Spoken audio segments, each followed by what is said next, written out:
Good morning, ladies and gentlemen. Welcome to another episode of Junkyard Digs. On today's adventure, the lifted 4x4 Cadillac is going to get the remaining work done to it to fix the brakes and ignition system stuff, and then we're taking this sumbitch to a truck pull to see how it does. Alongside us, we'll have Phoenix and his giant lifted Cadillac as well. This can only go well. Let's get it started.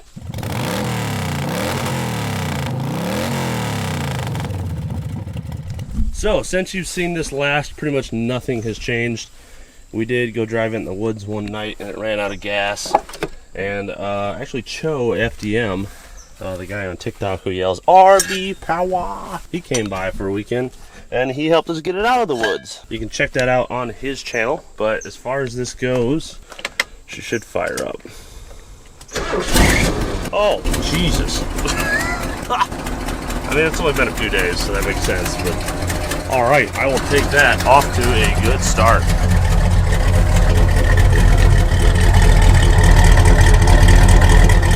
Let's head to the shop. And just like that, we are on the road. Oh God, there's water pissing down my leg. Where did that come from? That's great.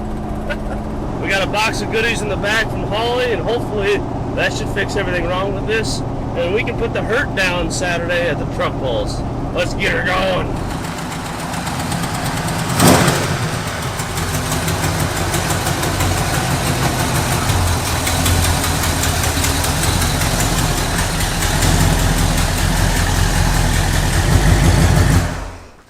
So the Cadillac is in the lift, ready to start working on it. Step one is going to be, we need to get this motor dialed in. If you saw the revival, you saw I was running around the dunes, you could very obviously hear this thing was pinging like crazy. When I say pinging, I mean detonation, spark knock. Sounds like a bunch of rocks in a coffee can, BBs dropped off the top of an aluminum piston, the ding, ding, ding, ding, ding. Or someone, in this case, a really bad one, someone shoved a screwdriver into your metal fan. It's going clang, clang, clang, clang, clang. Whatever you want to describe it as, here's a clip of a couple great examples from that. Nope.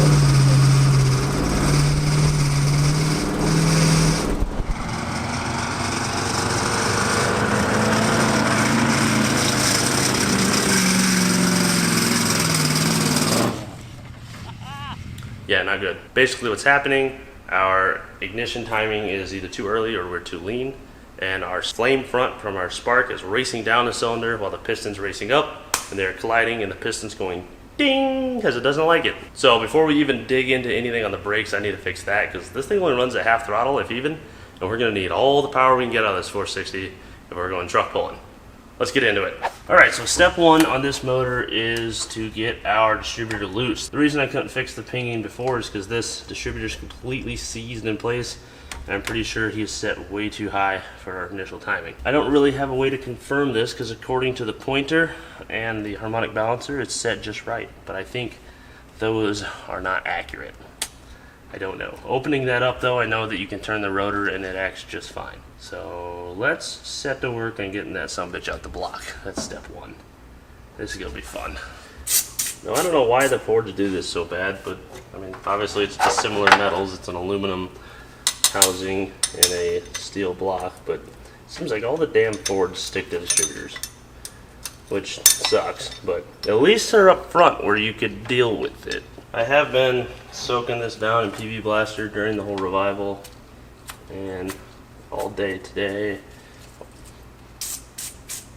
So there's a chance all that penetrating oil's made a difference and this will be easy, but I'm going to go on a limb and say no. Alright, work with me here.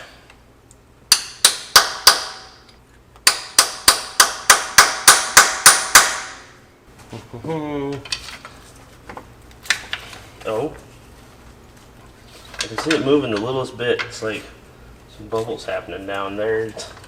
I can see the surface tension of the PB Blaster changing. Oh. On this side. On this side. Oh my god, I got it. Holy shit. That never goes that well. The freaking pry bar about hit me in the face. Holy crap.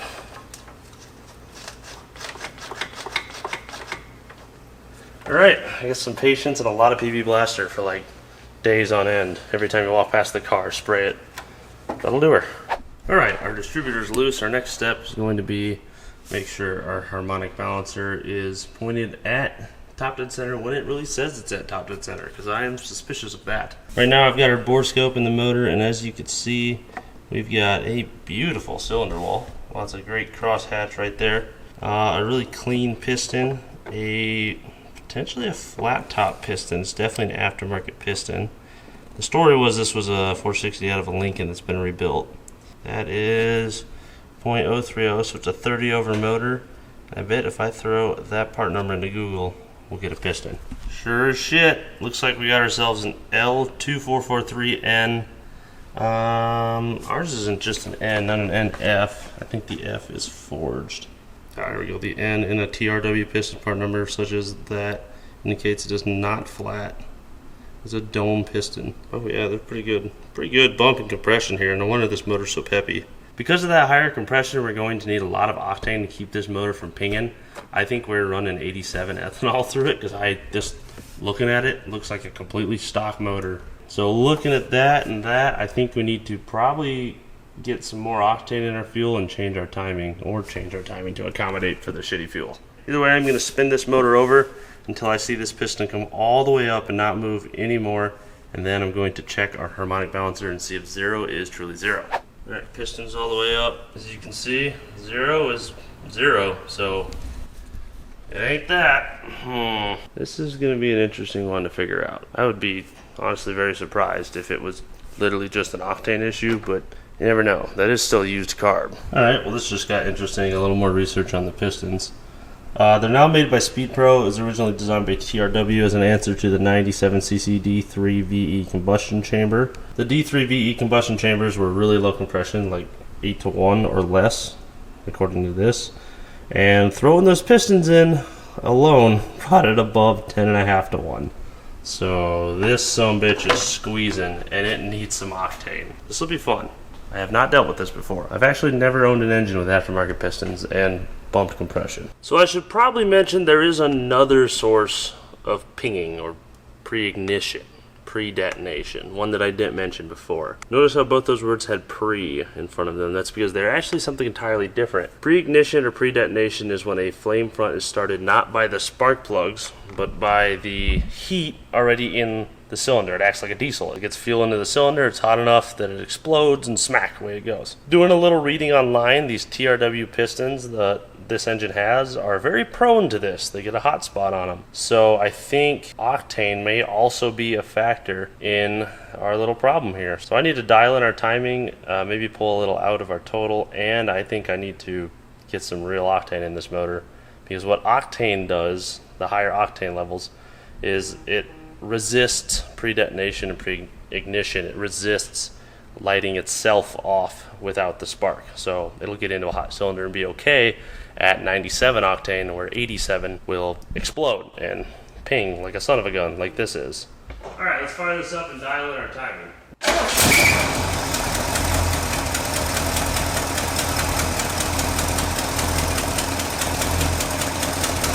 not a vacuum leak too. So right here in the back of the choke, this old carburetor has a heat riser tube for the exhaust to warm the choke up. Those breathe air, just gotta keep them plugged. Alright, right there we are dead nuts on it. 8 degrees initial. Let's check our total.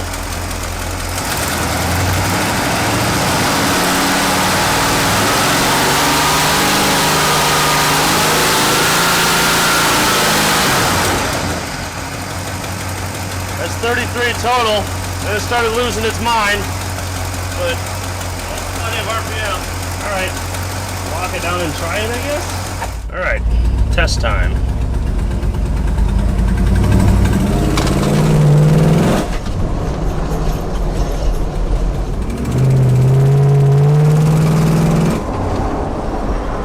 There's a little pinging left, but I mean a little. It's a lot better though. Let's get out of town where we can really hammer on it.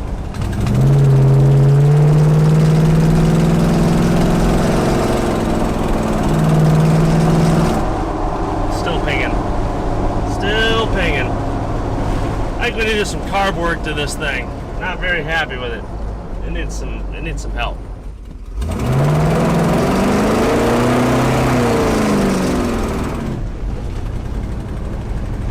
That's weird. Okay, so what did we just learn? We drove the car around. It ran a lot better down low. If I crack the throttle open, it stumbles a bit and then it gets up and goes okay. Gets into about the 3,200 RPM range and then just suddenly pings like crazy. I think our timing is actually good. I think that is our secondaries opening and we're going super lean. I have a new carburetor, but I kind of want to make that 750 run. A fan of ours helped us find that when we were in Wisconsin, so I'm not quite giving up on it yet. It's an old carb, there's nothing really horribly wrong with it, I just need to tune it. To do that, however, I need an AFR gauge, which I have the gauge, I don't have the O2 sensor until tomorrow at 8 a.m. So with all that being said, I'm going to put this down, pick up some wrenches, and I'll see you guys tomorrow, hopefully with a car that has working brakes. Well, our brakes are done, and I'll tell you what, I'd be lying if I said it went well. It wasn't horribly difficult. I did have some supply issues and ended up just turning all the old rotors and drums. They're not great, but they'll probably be good enough. Up front, we have all new pads and hoses. In the rear, we have new hardware and pads as well. If you'd like to see how to do these for yourself, we've done tons of videos of it. In the brown F100 Revival, my dad's truck that we put the boat motor in episode 2 of that, we did rears, I believe. And then in the lime green plow truck Revival, I showed you how to do fronts with hubs, which would be the same as these right here.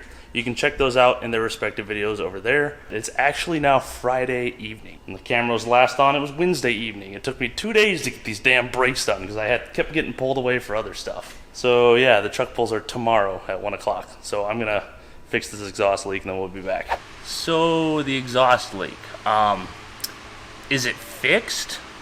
No. Has it been addressed? Yes. You know what? I don't even care anymore. That'll do. It's red. The red RTV's red. We'll call that good enough. All right. It is Saturday morning. The pull is in like 3 hours. We need to get this sumbitch put together. I took our carb off last night before I went home, and I let it sit and dry out. And interestingly, this showed up this morning. Doesn't look like we're pulling very clean fuel through this motor. I will say that. So with that being said, I'm gonna try to keep this 750 as the carb that stays on. I'm going to open up our secondary and primary bowls and get a look at what jet sizes we have inside this because I don't think they are healthy enough for this motor. So let's find out. So the reason I'm thinking it's our secondaries is because once we hit about 3,200 RPM, suddenly like a switch, it just started pinging. And the only thing that turns on like a switch in here besides the power valve, which would be enriching, but the only thing that turns on like a switch that would induce a lean condition would be the secondaries opening, and when they do so, they may be not fueling enough fuel, so it's going lean. All right, we got her open. There's some junk down here, pretty good amount of junk actually. Make a note to not put any good carburetors on the Cadillac. 67, yeah, that's a bit small. I'm gonna bump that up to a 72 in the front. I'm completely guessing right now since I don't have an AFR. 76s, that's a little more appropriate for the rear. So usually your secondaries are much larger than your primaries, but not 10 points. Usually like, 4 points, like a 72 to a 76. All right, I need to do some scavenging, find me some 72s for the fronts, and then we'll try this again. All right, well, searching the local parts stores have given me nothing, and for some reason, I can't find anyone local that has some 72s, so we're going to desperate methods. The way Holley measures jet sizes is by flow. So you can have two 68s that are both 68s and one has a bigger hole because it flows the same amount as the one with the smaller hole because it's not the size of the hole, but the performance of liquid flow through them. So it's a little hard to translate jet sizes directly into drill sizes, but I did find this chart, so we're gonna just say this works enough. The biggest one on this chart is a 70, which is a 0.73, and this bit is up here at the head, a 0.76. 0.70 is 69. This would be about a 71, 72, especially with how straight I drill holes. It'd probably be a 73 or an 84. So yeah, we're we're gonna try some tomfoolery. If you have kids in the room or you care about your jets and accuracy and carburetor tuning, probably look away for the next minute. I'd hate to be a bad influence to kids and everyone else will just scream at me in the comments. Fun fact, I can't hear you.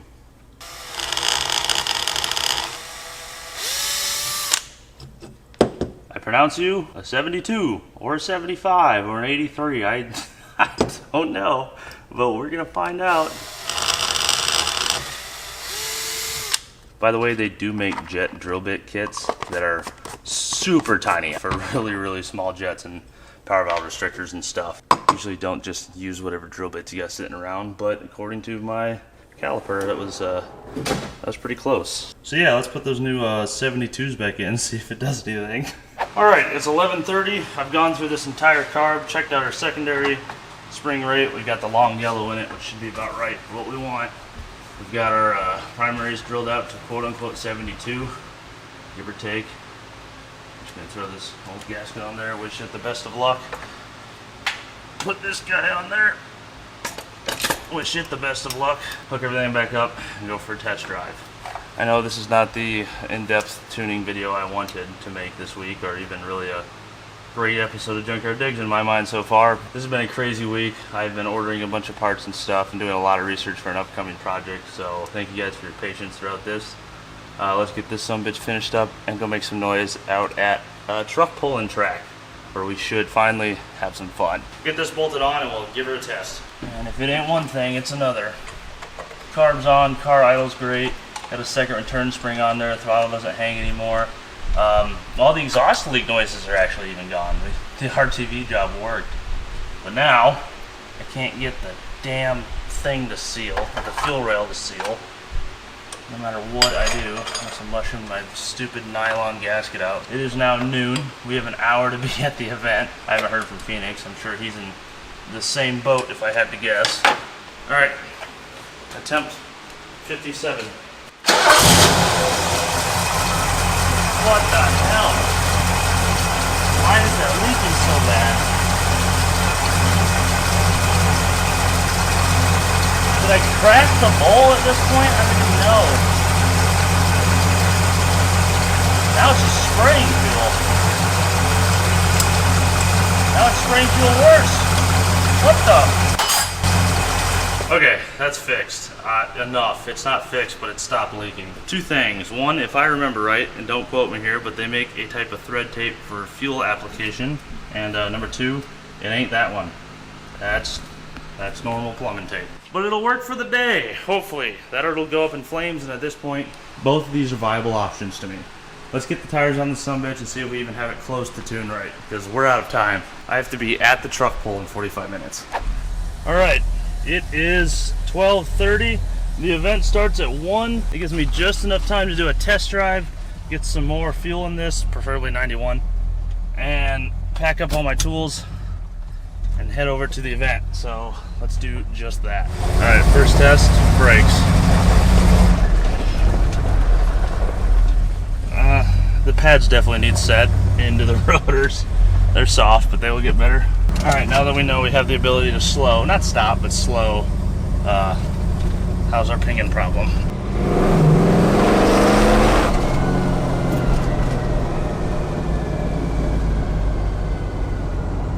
I don't want to by any means say it's fixed, but it just responded a lot better.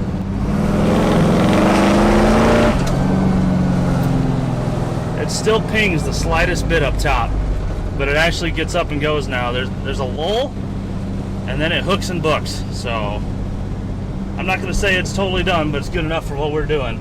Also, no exhaust leak. I can't believe that RTV actually worked. All right, let's go put some 91 in this. That might be the last little bit it needs to stop pinging. Pack up some tools and head to a truck pull. Well, that hurts, but hopefully that 91 makes a difference here. Maybe she'll stop pinging altogether. Get her filled up and get the hell out of here.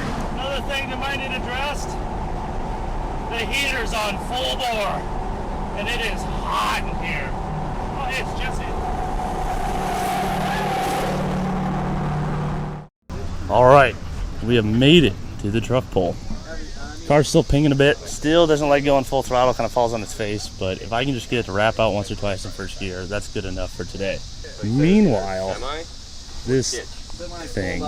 You made it? Barely. I got more work done with all my friends in 4 hours than I ever thought was possible. We were welding on it 20 minutes ago. I was bolting tires on 20 minutes ago. Mine still pings, and I still don't have all 4 barrels coming in strong. I haven't even drove this more than 20 feet just to get it on the trail. All right, Phoenix, what are we looking at? Because these people probably don't even know unless you guys subscribe to his channel. Yep. So we got a 1984 Cadillac. Okay, limo. On a factory chassis, frame meaning. So the unibody still. Yep. It had half-ton axles on it with a small 307. That wasn't gonna work. So we put 1 tons from a 91 Dodge on it, Dana 70, Dana 60. I put a 500 on it that Kevin gave me with a turbo 400, so thank you, Kevin. And you spent a week welding everything to anything. I haven't seen this come out of the factory. Oh, well. It's a new model, it's a prototype. And we're running a NP205 transfer case with twin stick. And yeah, we gotta tighten those. I was worried more so the lack of gusseting and just one weld. That was the last weld we had. We were out of time. Well, Kevin, we repurposed the trailer tongue for the hitch. Did you really? Yeah. Hang on. Yeah. It's the strongest piece of the whole damn car. I better pull her 100 feet. 100 feet? 100 feet. If you make it 50 without breaking a weld or plate off this car, I'll buy you a case of beer. All right, 50 feet. That's the bet. While Phoenix unloaded his monstrosity of a rig, Mook and I headed over to the track to watch some trucks pull. If you've ever been to a truck pull, you know that these trucks are absolutely loud as hell with their open headers. And the fact that I had the microphone set up wrong was certainly not doing these clips any good. What it does do, however, is portray the violence a little more accurately. I'll leave the volume at full power for this first one so you can experience it. You've been warned.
Bump side getting it. Maybe a built FE sounds like maybe. Mook, I just learned the new camera has a special button. What? It's this one. Well, this is the cut for technical difficulties. So if anything goes wrong when we're pulling, just hit this button right here. That's actually really funny. Let's see if we go get some trucks. Let's go find them. Yeah. All right, sir. I got you cornered. Okay. You got to talk to me now. All right. Bump side. 68. 7. 7. Yep. 390. 390. Yep. Ooh, I got a good ear then. Yep. What all's been done to it? This thing was screaming out there for an FE. It's got aluminum heads. It's got a stroker. It's a 431 actually. Holy cow! So it's got a little work done. Right, and it's got an 850 carburetor on it. My son's truck right there is 460 in that one. Yeah. Yep. It doesn't ping like mine. It's amazing. So what's the story on it? You had it for a while as a farm truck first, or built it? I bought it from a guy up in Waterloo, and actually it was a snowplow truck in Colorado. Really? Yeah, so it's still got some of the old stickers inside of it. Yeah, but it used to be a snowplow truck, so it is not anymore. I bought it probably 3 years ago, and holy shit! Nothing fancy at all. It's just kind of thrown in here. I don't know about that. That's my favorite part about the pull-in stuff is it's huge motor, truck, just truck in the field. Yeah, nothing, no extra leaf springs on this or anything. That's all factory. You know, they're clamped in a couple spots in the back there, but that's all that's been done to those. That is awesome. I got my shift light set at 6,000 RPMs, and it'll go more than that. Oh my god! But I don't think it'll go over 7. You know, so I think it's right 6,500 probably. Well, thank you much for talking. No problem. It was sweet checking out the truck. These things are awesome. Okay, so as I've been sitting here watching this event continue, and the trucks have been getting bigger and bigger, and they're adding more and more and more weight to the sled, it's kind of occurred to me, open class at the end probably has the most weight. And it is not the like open to street trucks class, but open class is in there's no rules, so you bring your like, you know, Lycoming T55 powered turbine car. We're talking 1,500 horsepower. Yeah, not 15 horsepower that you and I have. Maybe So, we can go sweet talk the guys that's running that and pull some weight off. I think we signed up for the wrong shit.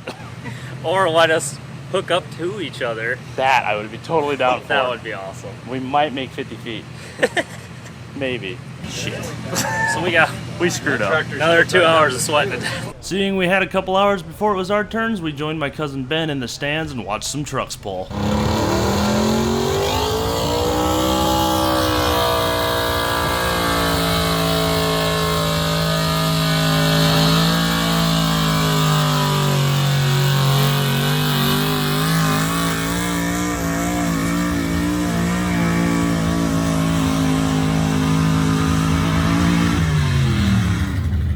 I don't know what kind of clutch system he got on that, but that was a lot of heat in whatever it was.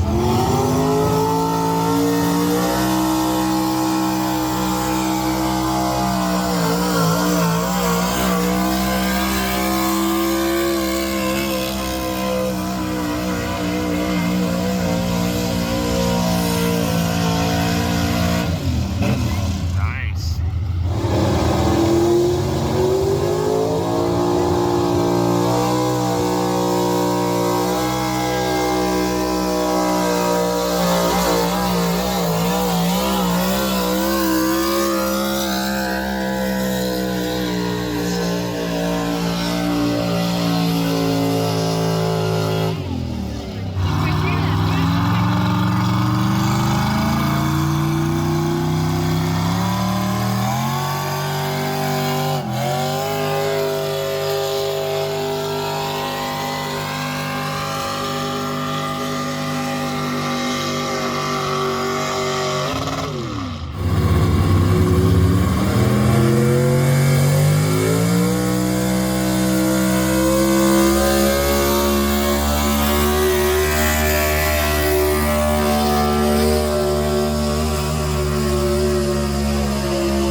Alright, so it's been a few hours.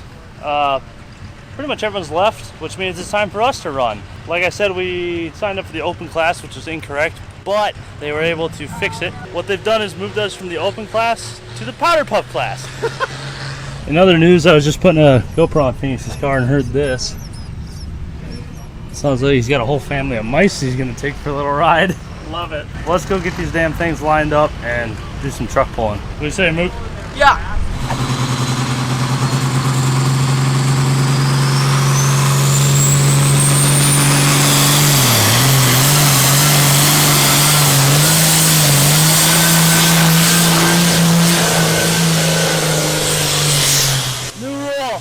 Do a wheelie, you don't get the case of beer that we drank half of at this point. Well, I'm gonna give it all it's got, right to the floor. All right, we got one more truck to run and then it's our turn. We, like I said earlier, have been moved out of the open class into the power buff class, and we're gonna give it, well, all they have left. Yeah. Really. You're gonna shatter into 1,000 pieces and I'm gonna ping and the engine's gonna melt, but that's life. I'll probably just end up leaving the hitch at the like 20-foot mark, and I'm just gonna drive it home. That'd be a best case scenario. A lot less stress in the driveline if it just breaks off. Let's do it.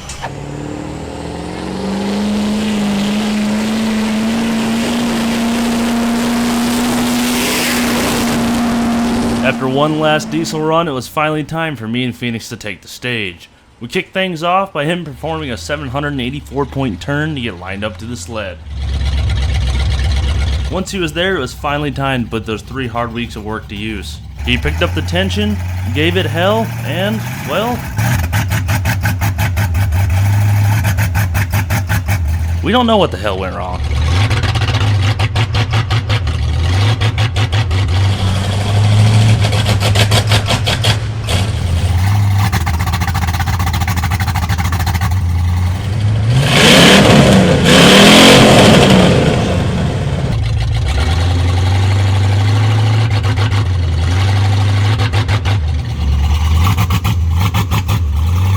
If I had to take a guess, poor Phoenix was screwed over by either an HEI distributor or the Quadrajet. Either way, they cut him loose from the sled and he headed down the track, which of course means it's now time for the Badillac to give it a go.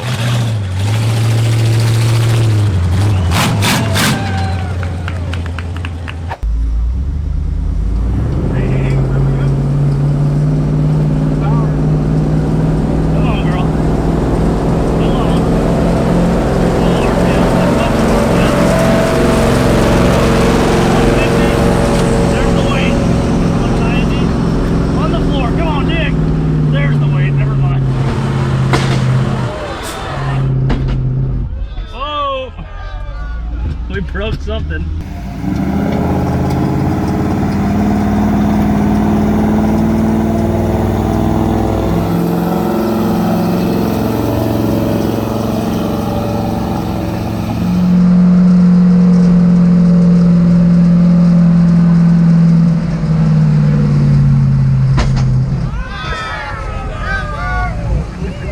Was it big parts or little parts? Little parts, fixable. Stay right there, we'll pull you forward. That sounded like an axle. You're good.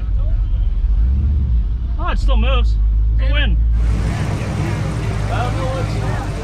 Man, this is probably... Back to the pits to drink some remorse beers. What? 256.79. I felt a pop, and then I heard everybody go, ooh. I was like, broke something. Oh yeah, I just tossed it. I split a U-joint in half. Oh, I split both of them? Oh dear This God. one's missing a cap, and this one's broken in half. Yeah, that's not too bad. No, that ain't bad at all. We'll take that. So as the last truck of the day thunders down the track, we bring everything to a close for our first adventure ever, truck pulling, and doing that in, of all things, a car. Hope you guys enjoyed this episode. It was a bit of a mess, but that's how it ended too. If you guys enjoyed the episode, make sure you like, subscribe, comment below. We'll see you right here next week for another more filling full episode of Junkyard Digs. We got some really cool stuff coming up this fall. So make sure you subscribe to see all that. We'll see you guys next time. Peace. War! Well, I spoke too soon.